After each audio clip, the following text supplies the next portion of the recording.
Halo teman-teman, kami dari kelompok 1 ingin menjelaskan terkait etika berkomunikasi di era digital. Nah, pada kesempatan kali ini kita bakalan belajar dari kasus yang terjadi di SMK Lubuk Linggau.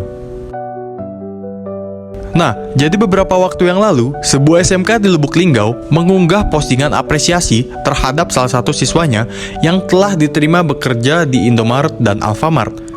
Nah, jadi niat sekolah itu tuh sederhana, ingin membanggakan lulusannya yang telah berhasil langsung bekerja setelah periode kelulusan. Namun, postingan tersebut justru memicu kontroversi di media sosial. Sebagian netizen memberikan dukungan yang positif, tetapi banyak juga yang mencibir dan merendahkan profesi tersebut.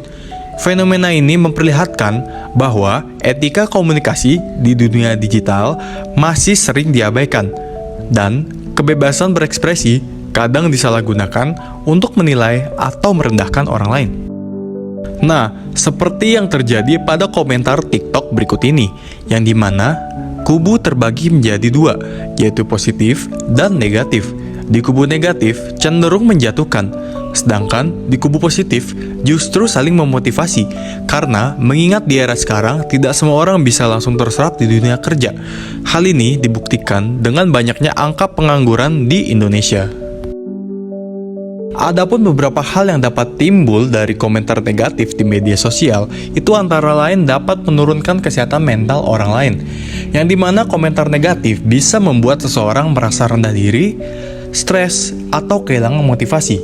Yang kedua, itu dapat menciptakan suasana yang tidak nyaman di dunia maya. Media sosial jadi tempat yang penuh dengan kebencian. Yang terakhir, yang ketiga, dapat menghambat komunikasi yang sehat. Jadi komentar negatif itu dapat membuat diskusi berubah menjadi perdebatan. Pentingnya etika dalam berkomunikasi, menurut Jalaluddin Rahmat pada tahun 2007, berpendapat bahwa etika komunikasi merupakan bagian dari kesadaran sosial untuk menghargai orang lain dalam proses bertukar pesan. Nah, lebih jelasnya, Jalaluddin ini melihat etika komunikasi sebagai bentuk kesadaran sosial di mana komunikasi yang baik harus memperhatikan norma, empati, dan perasaan pihak lain agar tidak menimbulkan konflik atau kesalahpahaman. Jadi kesimpulannya, etika komunikasi digital itu sederhana, tapi seringkali diabaikan di masyarakat. Nah, kita perlu mengenali lagi lebih dalam terkait etika komunikasi itu. Yang pertama, ada kesadaran diri, yang berarti berpikir sebelum berbicara atau mengetik. Setiap komentar, unggahan, atau pesan yang kita kirim mencerminkan diri kita dan dapat berdampak pada orang lain. Dalam konteks komunikasi digital, kita perlu menahan diri dari emosi sesaat seperti marah, iri, atau ingin terlihat benar sendiri. Jadi, sebelum menulis komentar di media sosial, kita harus berpikir dulu apakah kata-kata ini sopan, kemudian tidak langsung membalas komentar negatif dengan emosi, tetapi memilih untuk menenangkan diri terlebih dahulu.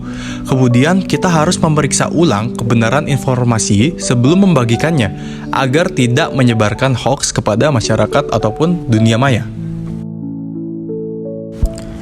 Yang kedua, ada empati, yang dimana memiliki arti berusaha memahami perasaan dan sudut pandang orang lain. Di dalam dunia digital, kita tidak bisa melihat ekspresi wajah atau nada suara. Jadi sangat penting sekali untuk berhati-hati dalam memilih kata. Nah, jika ada seseorang yang melakukan hujatan yang tidak logis di kolom komentar atau unggahan online, kita bisa memberikan masukan dengan sopan dan membangun, bukan malah mempermalukannya di depan publik. Nah, kemudian, dalam berkomentar, kita perlu menghindari kalimat sarkastik atau candaan yang bisa disalahartikan, agar tidak menyinggung perasaan orang lain dan menjaga suasana tetap positif di media sosial. Yang ketiga, ada bertanggung jawab, yang dimana setiap komentar pasti punya konsekuensinya. Nah, komentar ini bisa mempengaruhi citra orang lain, bahkan bisa dianggap sebagai bentuk cyberbullying jika berlebihan. Kita juga bertanggung jawab untuk tidak menyebar kebencian, fitnah, atau hoax di kolom komentar. Kemudian kita perlu menghindari komentar yang provokatif atau ujaran kebencian. Nah, hindari komentar yang menyinggung atau memicu konflik agar komunikasi tetap damai dan saling menghormati. Kemudian, menghargai orang lain untuk berdiskusi secara positif dengan menggunakan media sosial untuk berdiskusi secara santun dan membangun agar terciptanya ruangan dialog yang sehat. Kemudian, harus menjaga nama baik lembaga atau individu.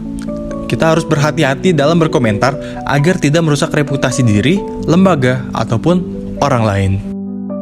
Adapun langkah-langkah untuk mengubah komentar negatif dari energi negatif ke energi positif, itu yang pertama kita mesti belajar menahan diri dulu sebelum mengetik, yang dimana memikirkan dulu hal sebelum kita berkomentar supaya nantinya tidak menyinggung perasaan orang lain. Kemudian yang kedua, kita harus mengajak orang lain berdiskusi secara positif dengan menggunakan media sosial untuk berdiskusi secara santun dan membangun agar terciptanya ruang dialog yang sehat. Yang ketiga, kita harus membuktikan bahwa komunikasi yang positif bisa mengubah suasana. Dengan pemilihan kata yang baik dapat menciptakan lingkungan digital yang bisa lebih damai. Nah, sebelum kita berkomentar, ada baiknya kita tanya ke diri sendiri dulu deh. Kalau aku yang dikomentari gini, gimana rasanya? Nah, karena etika komunikasi itu nggak cuma soal kata-kata aja, tapi juga soal empati dan menghargai perasaan orang lain tentunya. Sekian dari kami kelompok 1. Terima kasih dan sampai jumpa di lain kesempatan.